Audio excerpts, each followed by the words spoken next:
Hey folks, welcome to Wolpin's Gaming Den. Today we have an exciting unboxing. It's a game that I've definitely been waiting for quite a while to get my hands on, and it's finally delivered to Kickstarter backers here in Toronto, Canada. So we finally have our hands on Dune War for Arrakis, which is predominantly a two-player game designed by the same folks, Francesco Nepidello and Marco Maggi. My apologies if I'm pronouncing those incorrectly. The same designers as War of the Rings. So definitely quite a good bit of pedigree going into this from a design point of view. And of course, given the fact that it's a CMON production and this is the deluxe version and it's set in the Dune universe, like there's a lot of things going for it which make me excited to try this out. So we finally have this. We can see that this is a big, huge box, quite a bit of thickness. Quite a bit of length to it as well. It's interesting. It's laid out in such a way that there's two halves to it. This is upside down, that is straight up. But then again, you flip it around and that's now straight up and this is upside down. So it's an interesting design. Sort of like gives you that two-player perspective where you're playing as the Harkonnen and the Emperor. And on that side, you're playing with the Fremen and Ball Atreides over there. So a lot of gold embossing, if you can see that. I don't know if it's embossing, but the name itself is in gold. And then if you flip it around the back side, we get to see a quick overview of what we can expect inside the box once we crack this open. So we're going to look into that right now, and I'll just preface it by saying a couple of things. So one, we also have the expansions, the Spacing Guild and the Smugglers. I will probably do a separate unboxing for those in a separate video, but we will check out the upgraded plastic tokens in this one, so keep an eye out for that. So we're going to have a look at that in this video. Also, I did back the playmat for the game as well, but I've not received it. I believe it's coming to a separate shipment. But a playmat is a playmat, so use your imagination when you see the playboard. I just could not wait to get cracking into this one for the purposes of this video. So without further ado, let's do just that.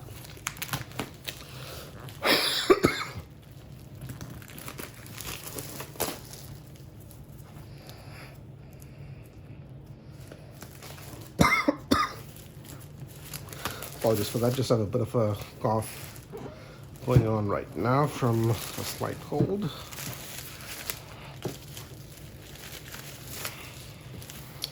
All right, and with that off, the cover itself definitely looks very attractive. You get a red overview over here, you get a blue overview over here. On the sides, we get to see a little bit more of the Baron. I assume that's the Baron with the Dune name written on over here. And then if you flip it over to the other side, we get to see Dune with the ball over there, that side. Now, this is, I think the orientation is different. Yeah, so this is if you want to have the box sideways. This is if you want to have the box this way up. This is, yeah, you can orient your box any which way you want in your shelf. Gives you that flexibility. Color palette, really good overall. Very excited about what I'm seeing here so far. Definitely gives this a, hey, this is a deluxe version or an exclusive edition, as it says here, vibe. So let's get that box cover off. Inside of the lid is pretty standard, so that's it is what it is. Promo thing. Rulebook. Let's start by doing that now.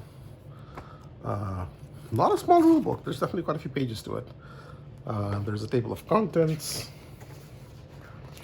We get a bunch of miniatures, obviously. We get tokens and components and dice.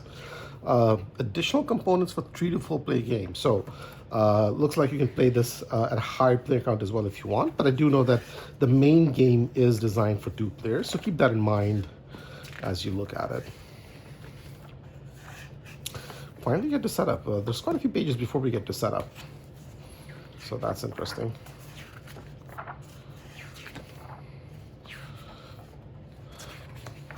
All right, so I think it's fair to say that this is not a light game. Again, War of the Rings was not a light game either. This is meant to be set from a gameplay perspective in a similar vein. So There's definitely going to be a bit of getting into. You do get a nice rule summary on the back. There is enough visual stuff in here in the rule book that hopefully gives you a good overview as you learn the game. So that's that. All right, now next up, we have a whole bunch of cardboard components in a bag. So let's get this open.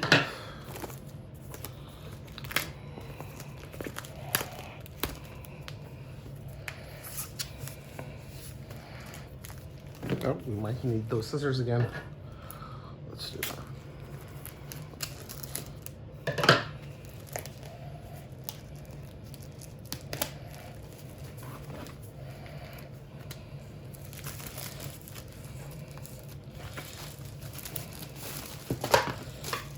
All right, okay, so ignore those bits that flew off. We're gonna bring them back in and have a look at what we have here. So let's maybe start with this.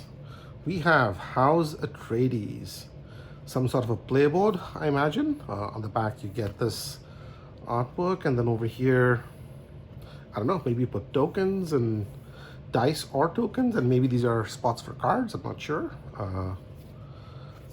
Thickness.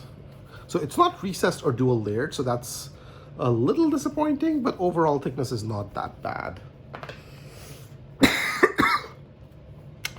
You have the Fremen board, also marked as Fremen Ally over here, similar setup and layout in yellow. We have a board for the Spice Must Flow. Nice. Again, looks like maybe you're keeping track of something, I'm not sure.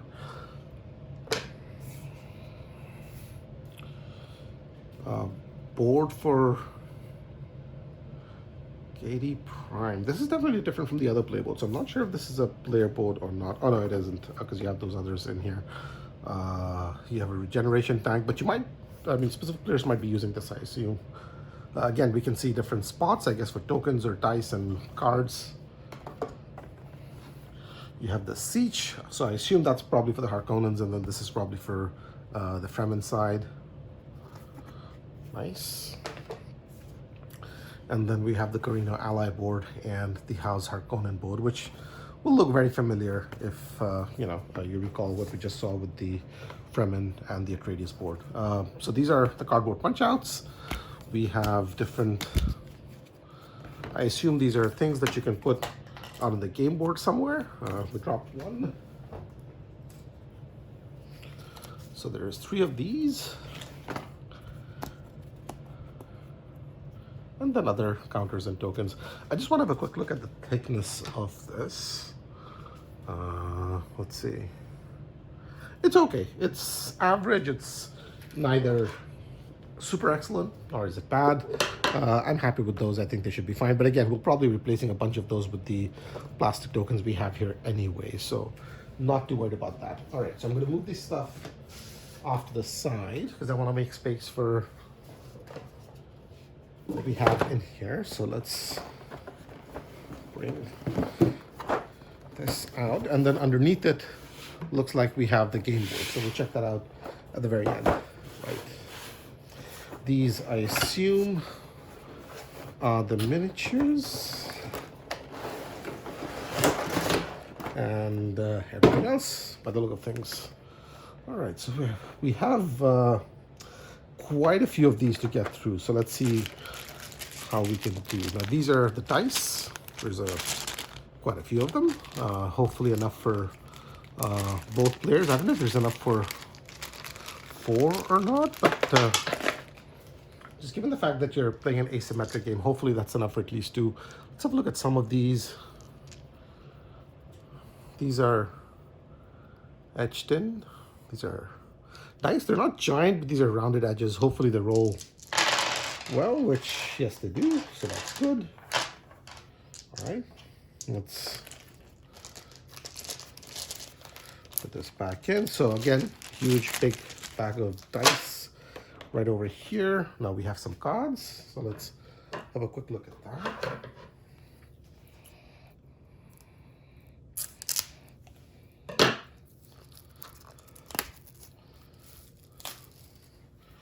Okay. Now these look like these are mostly text. There's not a lot of artwork going on in these cards.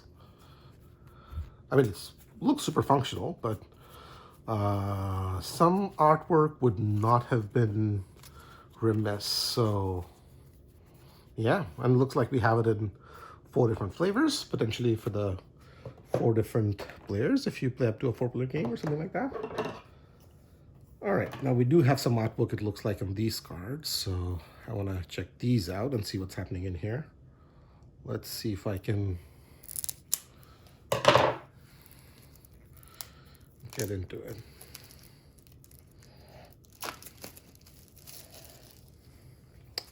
All right. We see Paul Atreides, Paul Muad'Dib, Lady Jessica, Reverend Mother Jessica. Okay, so these look like sort of like the characters that you have in the game.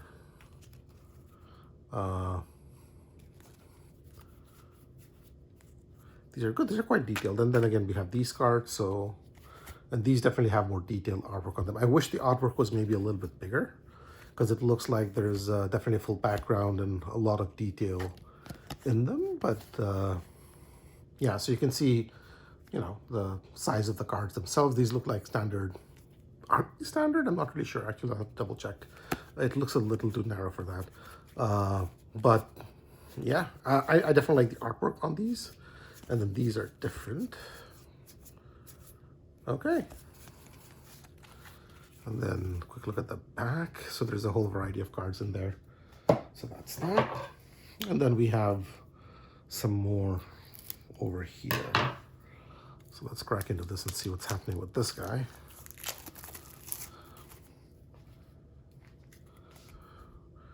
Duke Leto, Peter did Fry.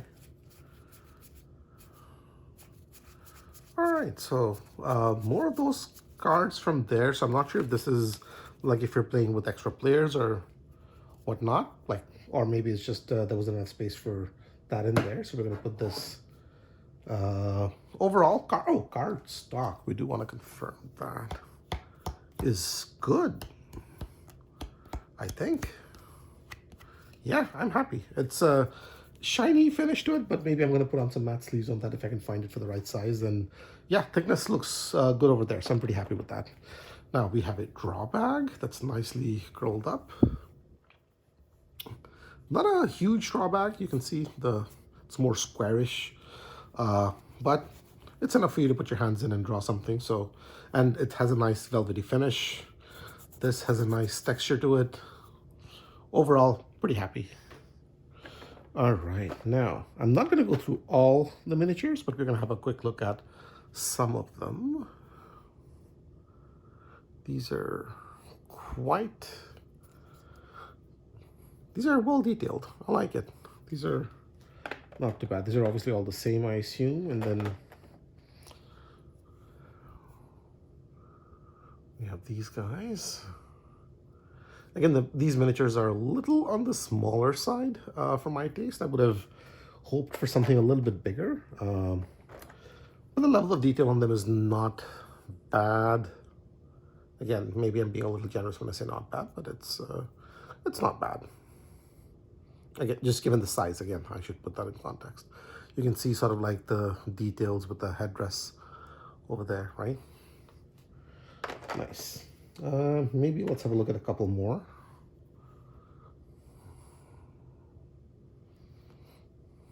Very nice. And then maybe this one, because it has the nice flying cape. All right. So that's the first tray. We're gonna move this off to the side. Now it looks like the next one comes with a lid, which is good because that's going to help keep things in place. And it looks like this is where we have a huge set of armies.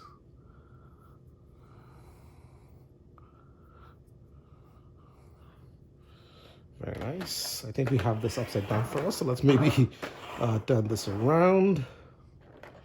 This is going to be interesting. You can see the giant sandworm there. Okay.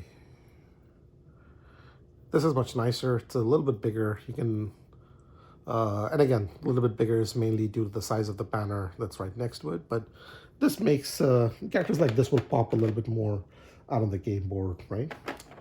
And then I assume this is the Baron himself. Very nice. And then maybe we'll see some of the other units. Okay. Let's move, well, one more. Why not? Let's do one more.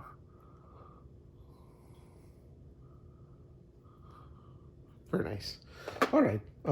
Moving on, we're going to move this off to the side.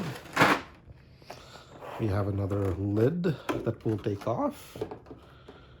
And then we have, well, actually, we have one more layer after this. So let's have a look at this one first. Oh, this is very nice. Again, smaller, but good detail. I assume it's probably going to pop a lot more because of the large number of units you will have on the game board as opposed to fewer larger units. Yeah.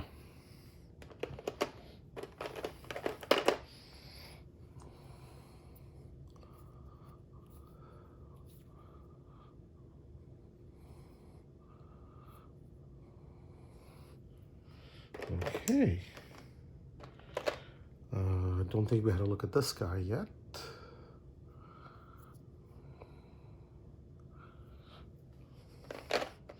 Let's bring out the big ones. Yeah, these are definitely much bigger. They're going to be way more prominent out on the game board. And I guess if you wanted, for sheer scale, wanted to have giant sandworms, I guess one way to contrast it is by having smaller units out there. Not sure if that was the rationale behind it. It's a little bit of hollow in there. Not sure if that was the rationale behind it, but hopefully that's a positive side effect that we can see coming out of that. And then we can see the detail inside the worm's mouth as well. And then we have the huge behemoth, which, let's see if I can cut it out. All right, now this is definitely humongous. This is like the giant sandworm of sandworms. This is very nice. I mean, if you can paint this thing, this is really gonna look nice out on the game board. Yeah. Okay, I think we had to look at most of the unique sculpts from here. So moving on. Looks like we have some of the motor vehicles, the transport units from the game. Oh, these are nice. These are good. These feel a lot more chunky. Yeah.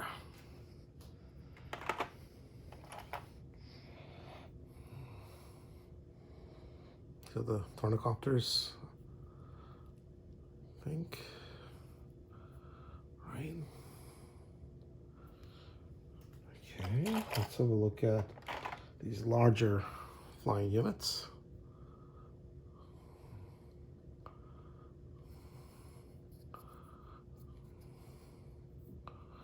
Very nice. And then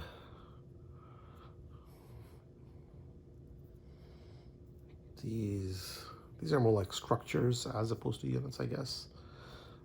So there's that, and then there's the smaller one on the side.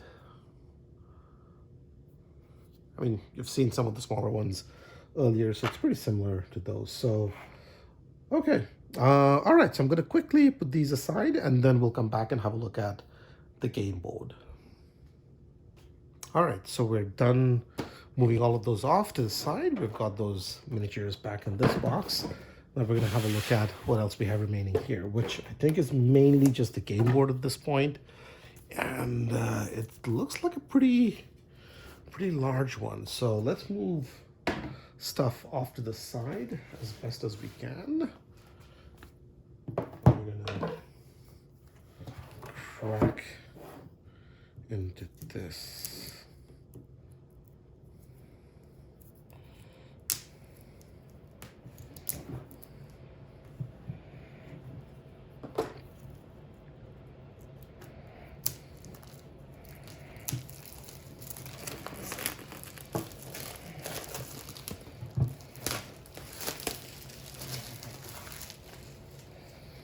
All right, now we have the shrink wrap off. Oh, and it looks like it's two boards, which I assume needs to be combined. So it's black on one side. It's black on the back, rather. Sorry. So that's there. Oh, it's two. This is one giant board. So this is one half of it, as you can see. So you can see the width, and you can see that. And I guess this falls in on this side. Yep. Yes, it does. And that is one humongous. I'm just gonna pan across a little bit so that you can get a view here, but this is one humongous game board. I am really looking forward to getting the playmat for this, because if the playmat is the same size, or maybe, I don't know if the playmat was larger than this or not, but it's gonna have some major table presence. Now on the flip side, you're gonna need a large table to get this to fit on it. So yeah, I'm not sure if I can get this played on this table, because you can see it pretty much covers up all of that. I'm just going to move this around so that you can see how much. Oh, sorry about that camera nudge there. So you can see that on the side and top of the bottom. Yeah, it takes up a lot of space. So okay, but I mean, it definitely gives you a very desert-y vibe. So it's very much on point as part of the artwork is concerned. You have the North Pole. There's not a lot of detail to see on the desert spots themselves. You get to see a few more on the mountainous regions. You have two tracks, one that goes off there and then one that goes off here. So each players get their own track of some sort. Right. Okay, so that's everything that comes in the main box for Dune War for Arrakis. Now, we still do have this, so we're gonna take a quick minute and check this out and see what we have inside here. So let's do that. I assume it might just be plastic components in a bag, and yes, it is. All right, so as you can hear from the sound, this I think it's plastic. I don't. Yeah, I mean, it does have big plastic components, so I don't know why I have to think that. All right, so we have one, and then two bags labeled as one for some reason. Why would two bags be labeled as one? I don't know. Right? That's a bit weird. And then we do have something that's labeled as 2 and something that's labeled as 3. So let's have a quick look. I just want to confirm that the ones that are labeled as 1 are just not the same thing, and you know that I'm hopefully not missing a box 4 or something like that. So we'll see. Let's have a look at one of these.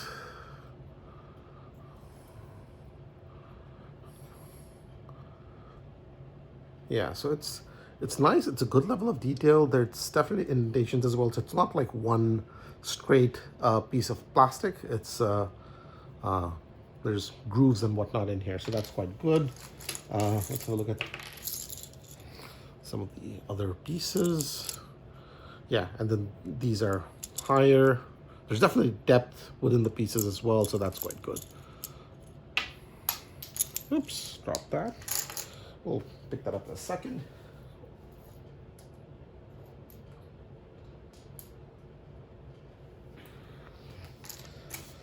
Let's check the other one that's labeled as 1.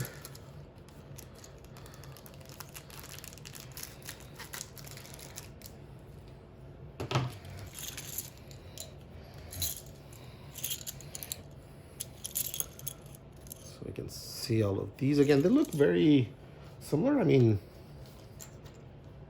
I have this in here, and I have this in here. I have this in here, and then I have this in here as well. So I don't know. Then we have this in here, and we have this in there. So I hope I'm not missing a box somewhere. But anyway, all right, these are weird form of plastics, not coming off quite as easily. Then we have more of these. I'm not going to go through all of them, but yeah, there's definitely quite a few of them, and then there's quite a few of these in here as well. Hey folks, my apologies for the video getting cut off there. As I was doing the video, it just kept on recording until at the very end. I just didn't realize that my camera had run out of memory, so it didn't record that very last bit of it. But we were almost done at the end of the video. Basically, we were just wrapping up with the plastic tokens that we have over here. We just went through them. I'd said that the quality was generally quite good, although they were a little bit light. If you had seen the plastic components in Ankh, which they've done recently, it's very reminiscent of that, minus the shininess over there. But otherwise, overall, I'm very happy with the quality of the components in the game. In the base game, the cardstock was quite good. Cardboard quality is decent. Some of the playboards, again, I wish were recessed or dual layered. Again, just given the cost of the overall game and sort of like the deluxifying feeling of it. So that feels like a bit of a missed opportunity. But aside from that, everything else is quite good. The game board is quite vast, definitely has quite a bit of table presence. And I'm looking forward to the playmat that will be coming in as well. The dice were decent. And of course, this being a command game, the miniatures, for the most units, I thought that they were a little bit smaller than what I would have liked, but overall the level of detail was not bad. And the giant sandworms definitely stood out quite a bit. And I guess one of the reasons why they might have kept the unit small is because A, you might have a large number of them out on the game board, so you want to accommodate for all of that. And then B, you want to have that sense of scale between the sandworms and the units. So obviously you cannot have like large units and then the sandworm be of this size. Yeah, the sandworm is not really very intimidating at that point. So maybe just to sort of like make that point, as it were. So yeah, that's everything that comes in the box for Dune War for Arrakis. Again, very happy with the components. I am very excited to try this out myself. If you would like a tutorial video for this, do leave it down in the comments. I've done a few tutorial videos in the past. Not all of them get a lot of views, so it's a little bit of work to put it out if it's not going to be that useful. So if you think it's useful to you, let me know, and I'm happy to do it. And yeah, I'm looking forward to getting to this to the table and trying it out in the very near future. So that's it. That's the unboxing for Dune. If you did enjoy the video, do like the video and subscribe to our channel. It helps us out, and keep an eye out for more videos in the near future. Thanks for watching. Take care.